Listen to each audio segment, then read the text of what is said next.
Hello friends, welcome back to cinema secrets. இன்னைக்கு இந்த வீடியோல நான் பேச போற விஷயம், லைகா புரொடக்ஷனின் உரிமையாளரான திரு சுபாஷ்கரன் அவர்களை புரட்டி போட்டு அடித்து இலங்கைக்கு விரட்டி விட்ட அந்த தமிழ் படங்கள், சிறப்பான தமிழ் படங்கள்லாம் என்னென்ன படங்கள், எப்படி விரட்டி அடிக்கப்பட்டார், தலையில் துண்டு போட்ட கதை, போட்ட காசெல்லாம் போச்சுரா அப்படின்ற அளவுக்கு புலம்பி தள்ளி நான் என் ஊருக்கே போறேன்டா, நான் போய் சிம் கார்டு வியாபாரமே பண்ணிக்கிறேன் அப்படின்ற மாதிரி அவரோட கான்பிடென்ட்டை உடைத்து நுறுக்கி சுக்குநூறு ஆக்கிய தமிழ் நடிகர்கள் மற்றும் தமிழ் இயக்குநர்களை பற்றி, அது என்னென்ன படங்கள் அப்படின்றத பத்தி இன்னைக்கு தெள்ள தெளிவா நம்ம பேச போறோம். இது வந்து கண்டிப்பா என்டர்டெய்னிங் அப்படின்ற ஒரு விஷயத்தையே தாண்டி எப்படி ஒரு போட்ட காசெல்லாம் நாசமா போச்சு, இந்த மாதிரி பணம் காய்க்கிற மரத்தை எப்படி ப்ராப்பரா யூஸ் பண்ணி தமிழ் சினிமாவை வேற லெவலுக்கு கொண்டு போலாம் அப்படின்ற மாதிரி இந்த இயக்குனர்கள்லாம் யோசிக்காம தான் பாக்கெட் ரொம்பனா போதும் அப்படின்ற ஒரு நினைப்புல இப்பேற்பட்ட ஒரு ப்ரொடியூசரை அடிச்சு துரத்துற நிலைமைக்கு கொண்டு வந்துட்டாங்க நம்ம புத்திசாலித்தனமான இயக்குனர்கள். அவங்கெல்லாம் யார் அப்படின்றத பத்தி இன்னைக்கு தெள்ள தெளிவா பேசுவோம். அதுக்கு முன்னாடி லைகா புரொடக்ஷன் வளர்ந்த வரலாறு, எப்படி இந்த தமிழ் சினிமால வந்து இந்த ஆள் சிக்கனா அப்படின்றத பத்தியும் தெள்ள தெளிவா பேசுவோமா. அல்லி ராஜா சுபாஷ்கரன் ஆரம்பத்தில் சிம் கார்டு தொழில், அதாவது என்ன சொல்றது, லைகா மொபைல்ஸ் அப்படின்ற ஒரு நிறுவனத்தை ஆரம்பிச்சு உலகம் ஃபுல்லா ஏகப்பட்ட நாடுகளில் இந்த மொபைல் நெட்வொர்க் வந்து பெரிய லெவல்ல இயங்கிட்டு இருக்கு. எக்ஸப்ட் இந்தியாவில் மட்டும் கிடையாது, இலங்கையில பெரிய லெவலு, யூகே, யுஎஸ்ஏ, அதுக்கப்புறம் லண்டன், ஆஸ்திரேலியா, அமெரிக்கா, எங்கெங்கயோ இருக்குதுங்க. எல்லா இடத்துல இருந்தோம். வருஷத்துக்கு இவர் சம்பாதிக்கிற பணம் இந்த லைகா மொபைல்ஸ் மூலமா எவ்வளவுன்னு பாத்தீங்கன்னா கிட்டத்தட்ட 16,500 கோடி, 16,500 crores. சோ இந்த அளவுக்கு ரெவன்யூ பார்த்த மனுஷன் நம்ம கிட்ட தான் இவ்வளவு காசு இருக்குது, நம்ம ஏன் தமிழ் சினிமால இன்வெஸ்ட் பண்ணி நம்ம ஒரு பெரிய பிரபலமாக கூடாது அப்படின்ற ஒரு எண்ணத்துல 2008 வருஷம் இவர் முதல்ல தயாரிச்ச படம் தான் பிரிவோம் சந்திப்போம் அப்படின்ற ஒரு படம். இது வந்து கதைக்களமா ஒரு அற்புதமான படமாக இருந்தாலும் வசூல் ரீதியா பெரிய லெவல்ல இந்த படம் வந்து சாதிக்கல. இருந்தாலும் இது ஒரு நல்ல படம், தரமான படம் அப்படின்ற ஒரு பேர் வாங்கிடுச்சு.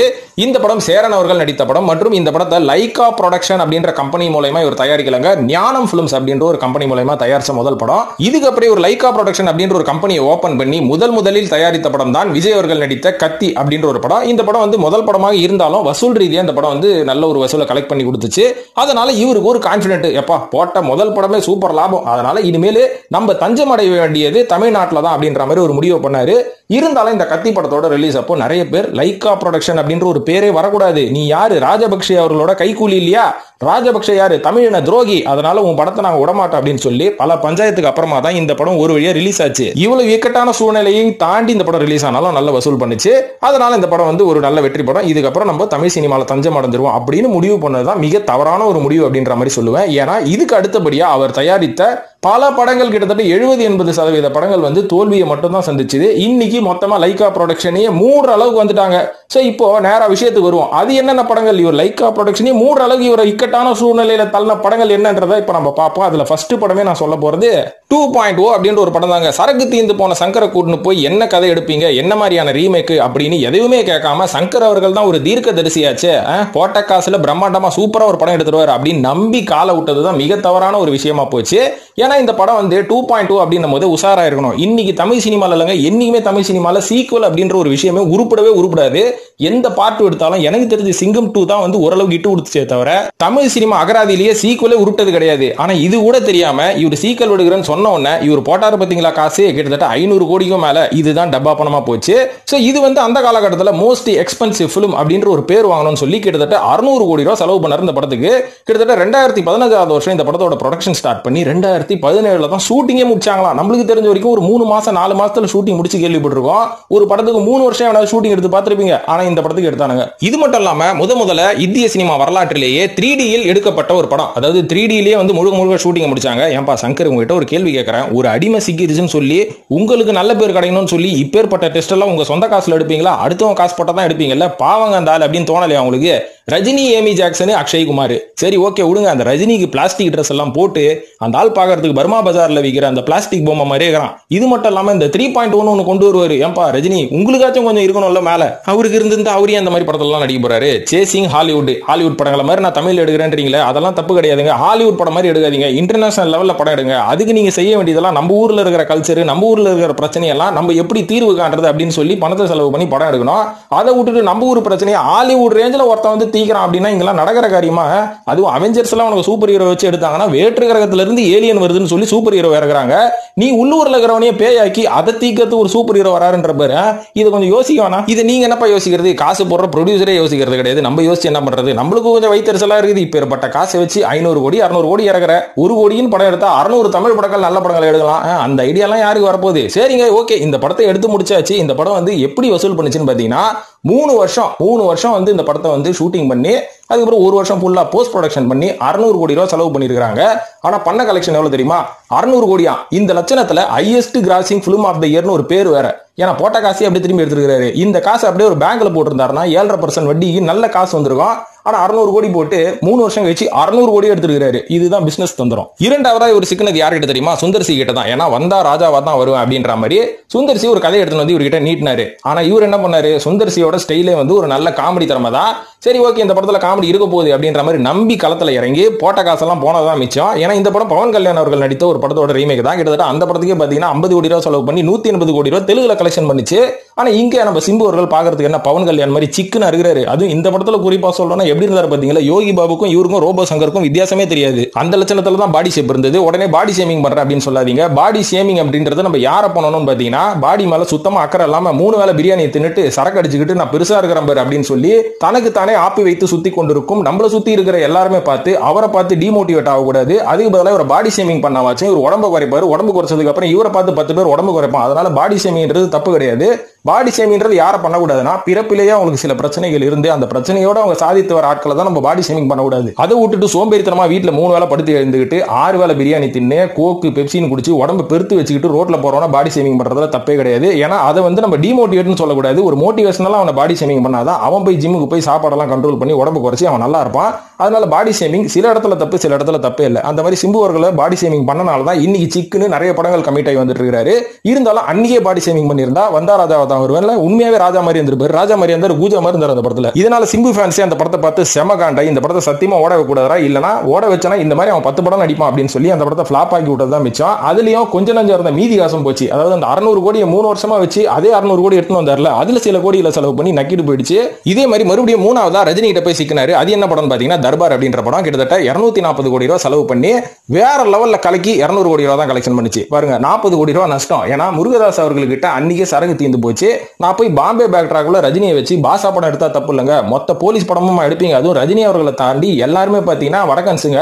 அவங்க மூஞ்செல்லாம் பார்த்தா தமிழ் சினிமாவில் இது முன்னாடி நம்ம பார்த்ததே இல்லையே அப்படின்ற மாதிரி இருக்கும். ஒன்றி பார்க்கவும் உள்ள அந்த படத்தை பாம்பே பேக்ராப்ல எடுங்க, கொஞ்சம் நம்ம நடிகர்களும் யூஸ் பண்ணாதானே அது நம்ம படம்ன்ற மாதிரி தோணும். மராத்திக்காரனை ஹீரோவை வச்சு மராத்தியஸே வச்சு ஃபுல்லா எடுக்கிறதுக்கு எதுக்கு தமிழ் படம்? இருந்தாலும் இந்த படம் வந்து நக்கிட்டு தான் போவோம் அப்படின்ற மாதிரி ஏற்கனவே வந்து யாரோ ஒரு ஜோசியர் கணிச்சிருப்பார் போல இருக்கு. ஏன்னா பொங்கலுக்கு பிளான் பண்ணி அதுக்கப்புறம் பொங்கல் ரிலீஸ் வேணாப்பா, வேணாம், நிறைய வீக்கெண்ட் நம்மளுக்கு ஹாலிடேஸ் வேணும், அப்போ நம்ம ரிலீஸ் பண்ணலாம் அப்படின்னு பிளான் பண்ணாங்க. அப்பவே தெரிஞ்சு போயிடுச்சு படத்துல ஒரு சரகம் கிடையாது.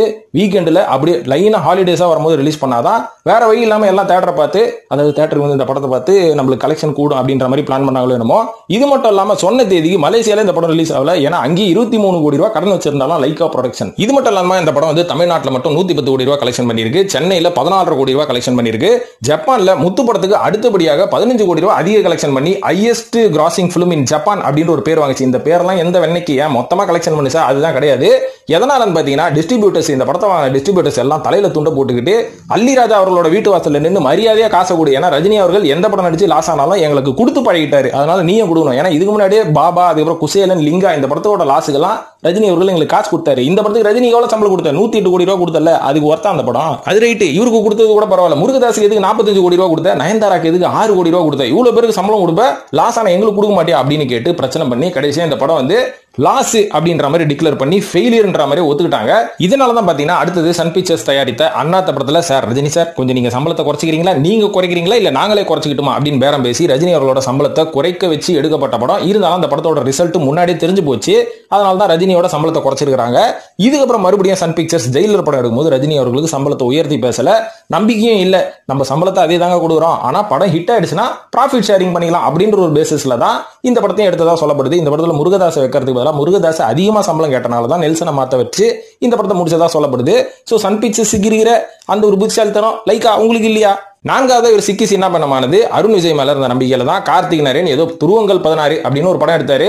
அதுக்கப்புறம் இந்த ஆள் எடுத்த படம் எல்லாமே டப்பா தான். ஒரு படத்தை பார்த்து நம்பி இந்த ஆளை தலையில தூக்கி வச்ச அண்ணன் இப்படிதான். ஏன்னா மாஃபியா சாப்டர் 1 ஒரு படம் பண்ணாரு பாத்தீங்களா, அட்ரு ஃபிளாப். கிட்டத்தட்ட அந்த படத்தோட ஷூட்டிங் காஸ்ட் மட்டும் 7 கோடி ரூபாய் செலவு பண்ணிருக்காங்க. டோட்டல் பட்ஜெட் 16 கோடி ரூபாய். ஆனா போட்டது எவ்வளவு வந்தது, திரும்பி எவ்வளவு வந்தது அப்படின்னு பாத்தீங்கன்னா, அதுக்கு முன்னாடி இவங்க வாங்கின சம்பளம் இந்த 16 கோடி ரூபாய். இந்த படத்துல என்னப்பா செலவு இருக்குது, சுத்தி 4 தெரு ஒரு வீட்டுக்குள்ள, அதுவும் ஸ்லோ மோஷன்ல எடுத்த படம். இந்த படத்தை ஃபாஸ்ட் ஃபார்வர்ட் பண்ணா 1/4 மணி நேரம் தான் வரும், என் வீடியோ லெவலுக்கு தான் வரும் அந்த படமே. சோ 16 கோடி ரூபாய் செலவு பண்ணி அந்த 16 கோடிக்கு என்னென்ன செலவாச்சு, 8.5 கோடி ரூபாய் ஷூட்டிங் போயிடுச்சு. அருண் விஜய் 1 கோடி சம்பளம். அதுக்கப்புறம் பிரசன்னா நடிச்சிருப்பாருங்க 35 லட்ச ரூபாய் சம்பளமா. கார்த்திக் நரேனுக்கு 75 லட்ச ரூபாய் சம்பளம். அதுக்கப்புறம் யாருங்க அந்த ஹீரோயின் பிரியா பவானி சங்கர் 30 லட்ச ரூபாய் சம்பளம். இன்னி இருக்கிற காலகட்டத்தில் 10 லட்சம் தான் சம்பளம் வாங்க நினைக்கிறேன். இது மட்டும் இல்லாம சொன்ன டேட்ல அருண் விஜய் வந்து இந்த படத்தை முடிச்சிருந்தா ஓரளவுக்காச்சும் லாபம் வந்திருக்கும், ஒரு சில லட்சங்கள்லயாச்சும் லாபம் வந்திருக்கும். ஆனா அருண் விஜய் 2-3 படம் கமிட் ஆயிட்டானே, இந்த படத்தை இழுத்து நடிச்சனால போட்ட காசும் வரல, ஒன்னும் வரல, ப்ராஃபிட்டும் கிடையாது, லாஸும் கிடையாது அப்படின்ற மாதிரி கொஞ்சம் மனசை தேத்திக்கிட்டாரா அந்த படத்தின் மூலயமாக. இப்ப 5வது சொல்ல போறது இந்தியன் 2 அப்படின்ற ஒரு படம். இந்த வரம் பாருங்க மேட்ருக்கு. அதாவது முதல்ல இந்த படத்தை ஸ்ரீ வெங்கடேஸ்வரா கிரியேஷன் அப்படின்ற ஒரு தயாரிப்பாளர் காசு போட்டு இந்த படத்தை எடுக்கிறேன்னு உள்ள வந்தாராம். அதுக்கப்புறம் ப்ரொடக்ஷன் காஸ்ட்டை பார்த்தோன்னா, அட பாவீங்களா, என்ன இன்னையே முடிச்சு விட்டுருவீங்க நீங்க இந்த படத்தோட, அதனால நான் வரல அப்படின்னு சொல்லி ஓடி போயிட்டான் வந்தாலும். இதுக்கப்புறம் வேற எந்த அடிமையை வந்து நம்ம உள்ள கோத்து விடலாம்னு சொல்லி சங்கர் தேடும் போதுதான், அட இந்த அடிமை கரெக்டா இருக்குமே, ஏற்கனவே ஒன்னும் இல்லாத டப்பா படத்துக்கு 500-600 கோடி இறங்குச்சு, இந்த படத்துக்கு இறக்காதா, கமலஹாசன் வேற உள்ள இருக்கிறாருல அப்படின்னு சொல்லி லைக்காவை தரத்தரன்னு ஏத்து வந்து மாட்டி விட்ட படம் தான் இந்த இந்தியன் 2. ஏன்னா ஆரம்பத்துல இந்த படத்தோட டோட்டல் பட்ஜெட் 150 கோடி ரூபான்னு சொல்லியிருக்காங்க. அந்த 150 கோடியில 50 கோடி நான் பிரம்மாண்டமா ஒரு பாட்டு எடுக்கிறேன்னு சொல்லி திருவெற்றியூர் பக்கத்துல இருக்கிற ஹவுசிங் போர்டு காலனில கதரல்ஸ் அப்படின்ற ஒரு பாட்டு எடுத்து காலி பண்ணிருப்பாரு. இருந்தாலும் ஓகே, படத்தெல்லாம் எடுத்து முடிச்சு வெளில வந்தாச்சு. கலெக்ஷன் என்ன பண்ணுச்சு, முதல் நாள் கலெக்ஷன் 65 கோடி ரூபாய். ஏன்னா நான் சொல்றதை முன்கூட்டியே கேட்டு எல்லாரும் போய் படம் பார்த்திருந்தாங்கன்னா இதுல பாதி கூட வந்திருக்காது. ஏன்னா ஏற்கனவே இந்த படம் விளங்காதுன்னு சொல்லி ரிலீஸுக்கு ஒரு வாரத்துக்கு முன்னாடி நான் ஒரு வீடியோ போட்டேன். எல்லாம் கழுவி ஊத்துனீங்க, பார்த்ததுக்கு அப்புறம் போட்ட காசு போச்சு, செலவு பண்ண காசு போச்சு, டிக்கெட் காசு போச்சுன்னு எல்லாம் புலம்ப ஆரம்பிச்சீங்க இல்லைங்களா. அதனால என்ன நம்பாம வெளில போய் நீங்க படம் பார்த்ததுக்கு 65 கோடி ரூபாய் முதல் நாளே இந்த படம் வந்து கலெக்ஷன் பண்ணிடுச்சு. இதுக்கப்புறம் அடுத்த நாளே எல்லாம் கதறல்ஸ், உண்மையாவே ரசிகர்கள் கதறல்னதுக்கு அப்புறம் கொஞ்சம் கொஞ்சமா கலெக்ஷன் டம்மி ஆகி போட்ட காசு மட்டும் தான் வந்துதான். அதாவது முன்னவாச்சும் பரவாயில்லைங்க, 3 வருஷம் வெயிட் பண்ணி அதே காசு எடுத்தார் இல்லையா, இதுல 6 வருஷம் வெயிட் பண்ணி அதே அமௌண்ட் எடுத்தாரு. எப்போ 6 வருஷம் 150 கோடியை பேங்க்ல போட்டுருந்தா நீ எவ்வளவு சம்பாரிச்சிருப்ப. போய் சங்கர் கிட்ட 2வது வாட்டி நீ ஏமாந்துருக்கிற. அந்த ஆள் கையில கொடுத்தா ப்ராஃபிட் வராது, அசலை மட்டும் தான் திருப்பி கொடுப்பான், அவ்வளவுதான். இதெல்லாம் பரவாயில்லைங்க. 6வது ஒருத்தர் கிட்ட போய் மாட்டினாரு, சந்திரமுகி 2. ஏப்பா சுபாஸ்கரன் அவர்களே, உங்களுக்கு நான் மறுபடியும் சொல்லிக்கிறேன், உங்களுக்கும் சீக்குலுக்கும் விடுங்க, தமிழ் சினிமாக்கும் சீக்குலுக்குமே ராசி கிடையாது. மறுபடியும் போய் ஏன் சிக்கினீங்க? ஏதோ பி வாசு அவர்கள் ஒரு நல்ல இயக்குனர் தான், இருந்தாலும் அவர்கிட்டே கதை இல்லாதனாலதான் அவர் கிட்டத்தட்ட 15 வருஷத்துக்கு முன்னாடி எடுத்த கதையை மறுபடியும் சீக்குவல்ன்ற பேர்ல எடுக்கிறன்றாரு. அது மட்டும் இல்லாம லாரன்ஸை கமிட் பண்ணணும் உஷாராயிருணும்ல. லாரன்ஸ் வந்து உள்ள நடிகர் ரஜினிக்கு பதிலானா அந்த ஆள் சாதாரண படத்திலே ரஜினி நடிச்சுக்கிறான். ரஜினி நடிச்ச படத்துல கூட்டு வந்தா அந்த ஆள் என்ன பண்ணுவான், கொஞ்சம் கூட சினிமா சென்ஸ் இருக்கணுங்க. எனக்கு இருக்கிறது கூட இவ்வளவு காசை போட்டு இறக்குற உங்களுக்கு இல்லையே, இல்லன்னா என்ன பண்றது, இப்படிதான் காசு போவோம். ஏன்னா இந்த படத்துக்கு வந்து எவ்வளவு பட்ஜெட் செலவு பண்ணாங்க அப்படின்னு பாத்தீங்கன்னா கிட்டத்தட்ட ஒரு 65 கோடி ரூபாய் பட்ஜெட் செலவு பண்ணதா சொல்லப்படுது. இதுல லாரன்ஸுக்கு மட்டுமே 15 கோடி ரூபாய், கங்கனா ரனாவத்துக்கு 20 கோடி ரூபாய். இந்த பொண்ணை போடுறதுக்கு பதிலா ஒழுங்கா அனுஷ்காவோ இல்ல ஜோதியாவே மறுபடியும் கூட்டு வரலாம், இல்ல சிம்ரனை கூட்டு வந்து பண்ணியிருந்தா கூட அட்லீஸ்ட் தமிழ் ஆடியன்ஸ் பார்த்திருப்பாங்க. இந்த அம்மா தமிழ் படத்தோடய ஒட்டல, இந்த அம்மா ஏன் சூஸ் பண்ணீங்க அப்படின்ற மாதிரி தான் கேட்க தோணுச்சு. 65 கோடி ரூபாய் பட்ஜெட்ல இந்த படம் எவ்வளவு கலெக்ஷன் பண்ணிச்சுன்னா 40 கோடி ரூபாவா தான் பண்ணிச்சான். 40 கோடி ரூபாய் பண்ணிக்குது. 15 கோடி ரூபாவா, 25 கோடி ரூபாய் லாஸ். அட்லீஸ்ட் வடிவேலோட போட்டோவை போஸ்டர்ல போட்டிருந்தாலும் பரவாயில்ல, மாத்தி கங்கனா ரனாவத்தையும் போட்டு தமிழ்நாடு ஃபுல்லா ஓட்டினா எந்த தமிழம் பாப்பான் போங்க. இதே மாதிரி 7வதா பொன்னியின் செல்வன் பாகம் 2. பொன்னியின் செல்வன் 1 வந்து ஏதோ ஹிட் ஆயிடுச்சுங்க. ஏன்னா இந்த படத்துல கண்டிப்பா மணிரத்னம் மிஸ்டேக் பண்ணுவார்னு சொல்லி பொன்னியின் செல்வன் நாவலை படிச்ச அதிமேதாவிங்களாம் அந்த தேட்டருக்கு போய் படம் வந்து ஹிட் ஆயிடுச்சு. பொன்னியின் செல்வன் 2ல என்ன லட்சணம் இருக்கும்னு எல்லாம் தெரிஞ்சு போச்சு. இருந்தாலும் இந்த படத்தோட டோட்டல் பட்ஜெட் எவ்வளவு அப்படின்னு பாத்தீங்கன்னா கிட்டத்தட்ட 397 கோடி ரூபாய். பொன்னியின் செல்வன் பார்ட் 2 நான் சொல்றேன். ஏன்னா சம்பளம் வந்து பாத்தீங்கன்னா விக்ரமுக்கு 12, ஐஸ்வர்யா ராய்க்கு 10, கார்த்திக் 5, த்ரிஷாக்கு 2, ஜெயம் ரவிக்கு 3. இது எல்லாமே வந்து நான் சொல்றது கோடியில். அதுவும் சோபித்தான ஒரு பொண்ணு வந்து நடிச்சிருக்கும் பாருங்க 15 கிலோல, அந்த பொண்ணுக்கு 2.5 கோடி ரூபாய் சம்பளமா. இந்த படம் வேர்ல்டு வைடு கிட்டத்தட்ட 320 கோடி ரூபாய் கலெக்ஷன் பண்ணிக்குதுன்றாங்க. நல்ல கலெக்ஷன் தானே பாத்தீங்கன்னா, எடுத்தது 390 கோடி, 320 கோடி தான் கலெக்ஷன் பண்ணிச்சு, 70 கோடி ரூபாய் காலி. சோ பொன்னியின் செல்வன் 2 காலியும். மறுபடியும் சொல்றேன், சீக்குவல் வேலைக்கு ஆகாது. அதே மாதிரி மறுபடியும் சொல்றேன், நாய் சேகர் ரிட்டர்ன்ஸ் இதுவும் வேலைக்கு ஆகாது. ஏன்னா 8வதா வடிவேலு அவர்கள் நடித்த நாய் சேகர் ரிட்டர்ன்ஸோட முதல் நாள் கலெக்ஷன் ஏதோ 1 crore வந்துருச்சு. ஃபாலோயிங் டேஸ்ல சுத்தம் காலி. ஏன்னா படம் பார்த்துட்டு வந்த வெளில எல்லாரும் கதறல்னதுக்கு அப்புறம் அட போங்களா, அந்த சதீஷ் பையன் நடிச்ச நாய் சேகரே நல்லா இருந்தது போங்கயா அப்படின்ற மாதிரி போயிட்டானுங்க. அதுக்கப்புறம் 9வதா லால் சலாம், அந்த வேட்டருக்கு வரம் பாருங்க, கிட்டத்தட்ட 80-90 கோடி ரூபாய் போட்டு எடுக்கப்பட்ட படம். கலெக்ஷன் எவ்வளவு பண்ணிச்சு தெரியுமா சொல்றேன். ரஜினி மட்டுமே 40 கோடி ரூபாய் சம்பளம். மிச்ச மீதி காசுல விஷ்ணு விஷாலுக்கு சம்பளம். அதுக்கப்புறம் யாருங்க அது, அவர் யார், விக்ராந்த், அவருக்கு சம்பளம். இந்த மாதிரிலாம் சம்பளத்தை கொடுத்து ஒரு வழியா உருட்டி பட்டு இந்த படத்தை எடுத்து வச்சா எடுத்து வச்ச ஹார்ட் டிஸ்கே காணுமா, எங்கடா பொட்டியை காணோம், பொட்டி காணா போயிடுச்சு. பொட்டியை தேடி எடுத்தா பார்த்தா உள்ள இருக்கிற படமே அழிஞ்சு போச்சு. சரி விடு, ரஜினி எங்க அப்பா தானே, எவ்வளவு வச்சாலும் தாங்குவாரு, வாங்க சார் வந்து இன்னும் ஒரு 20 நாள் கால்ஷீட் கொடுங்கன்னு ரஜினியை வச்சு எடுத்தா பரவாயில்ல. ரஜினி கூடவே கும்பலா வர அத்தனை பேருக்கும் மறுபடியும் 2வது வாட்டி சம்பளம் கொடுத்து 20 நாள் எடுத்தாங்க ஷூட்டர். இதை பத்தி நான் ஆரம்பத்துல இந்த படத்தோட ஷூட்டிங் போகும்போதே சொன்னேன், யாருமே நம்பல. ஏன்னா ஷூட்டிங்ல இருக்கிற ஒரு சில பிளாக் ஷீப் என்கிட்ட இந்த விஷயத்த சொல்லிடுச்சு. சொன்னப்போ யாரும் பெருசா கண்டுக்கல. அதுக்கப்புறம் அவங்க ஐஸ்வர்யா ரஜினிகாந்த் அவர்களோட வாயாலே இந்த விஷயத்த சொன்னாங்க பத்தியா, அப்பதான் எல்லாருக்குமே ஷாக்கு. சோ இந்த மாதிரி ரஜினி அவர்களை முதல்ல கேமியோக்கு வர வச்சு இந்த படத்தை எடுக்கலாம் அப்படின்றது மிகப்பெரிய தப்பு. ஏன்னா ஏற்கனவே ரஜினி அவர்கள் கேமியோவா பண்றேன் அப்படின்னு சொல்லி வள்ளின்னு ஒரு படத்துல பண்ணாரு. அந்த படம் எப்படி போச்சுன்றது அந்த காலத்து ஆட்கள் எல்லாருக்கும், அந்த காலத்து ரஜினி ரசிகர்கள் எல்லாருக்குமே தெரிஞ்சிருக்கும். சோ மறுபடியும் ரஜினி வந்து நான் எக்ஸ்டெண்டட் கேமியோல கொண்டு வரேன் அப்படின்றது மிகப்பெரிய தப்பு. ஏன்னா இந்த படத்தோட ஹீரோன்னு இவங்க அனௌன்ஸ் பண்ணது விஷ்ணு விஷால் மற்றும் விக்ராந்த். இவங்களுக்கு மார்க்கெட் என்ன நல்லா தெரியும். 80-90 கோடி ரூபாய் போட்டு செலவு பண்ணி ரஜினியை எக்ஸ்டெண்டட் கேமியோல கொண்டு வந்தீங்கன்னா ரஜினி வர 15 நிமிஷத்துக்காக எவனா படம் பார்ப்பானா? ரஜினி ஃபுல்லா வந்தாலே அந்த படத்தை ஓட விட மாட்டானுங்க. 15 நிமிஷம் வந்துட்டா போட்ட காசு எப்படி எடுக்கிறது? உங்ககிட்ட ஒரு ரிசர்ச் டீம் இல்லையா? நீங்க வந்து ஃபோக்கஸ் பண்ண வேண்டியது விஷ்ணு விஷால் மற்றும் விக்ராந்த் தான். இவங்களை ஃபோக்கஸ் பண்ணி படம் எடுத்துட்டு சும்மா ரஜினி ஒப்புக்கு ஜப்பானா வந்துட்டு போனாருன்னு அந்த ஆளுக்கு ஒரு 10 கோடி 20 கோடியை கொடுத்து படத்தை முடிச்சிருந்தா ஓகே, இந்த படம் ஒரு நல்ல படமா அமைஞ்சிருக்கும். நல்ல படமா எங்க அமையிறது? கதை வேணும்ல, கதையே கிடையாது இந்த படத்துல. சோ இந்த மாதிரி டப்பாத்தனமா நீங்க வந்து பிளான் பண்ணி எடுத்தனால இந்த படம் 90 கோடி ரூபாய் செலவு பண்ணி 36 கோடி ரூபாய் தான் கலெக்ஷன் பண்ணிக்குது. பாதி கூட இல்ல. ரஜினி படத்தோட சினிமா வரலாற்றிலேயே இப்படிப்பட்ட தோல்வி நீங்க பாத்திருப்பீங்களா?